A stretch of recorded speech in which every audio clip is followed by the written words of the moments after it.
And then guys, lalabas na yung QR code. So guys, ang gagawin nyo dito is, kailangan nyo itong i-screenshot. Hi guys! Welcome back sa aming YouTube channel. And for today's video, tuturo naman namin sa inyo kung paano mag-cash out sa Connect to Card agent. So, simulan natin. Para sa first step guys, open nyo muna yung inyong Connect to Card application. And then kapag na-open nyo na guys, kailangan nyo muna mag-login. And then guys, kapag nalagay nyo na yung username and password nyo, tap nyo na yung login. And then kapag nakapag-login na kayo guys, scroll down nyo lang and hanapin nyo yung cash out request, withdraw in agent. So ito guys. And then dito guys, lalabas yung dalawang option, yung generate cash out QR code and cash out QR code list. So pipiliin nyo guys itong unang option.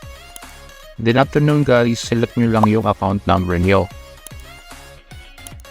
And then, lalagay nyo na guys yung amount na gusto nyong i-cash out o i-withdraw. So, for example, 200. And then, kapag okay na guys, tap nyo na yung submit. And then, dito guys, lalabas yung details ng transaction nyo. So, sabi dito guys, mayroong transaction charge na 10 pesos. Pero ito guys, hindi ito ibabawas sa inyo ni agent dahil ang system na mismo ang magbabawas nito sa account ninyo. So, kapag okay na, tap nyo na yung proceed. And then, lalagay nyo guys yung inyong mobile pin. And kapag okay na guys, tap nyo na yung submit. And then guys, lalabas na yung QR code. So guys, ang gagawin nyo dito is, kailangan nyo itong i-screenshot.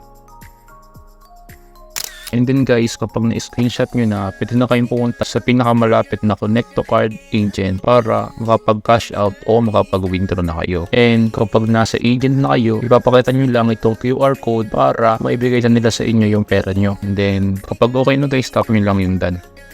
And then, kung gusto nyo makita yung mga QR code na inyong na-generate, tap nyo lang itong cash out QR code list. So dito guys, makikita nyo yung mga QR code na na-generate ninyo.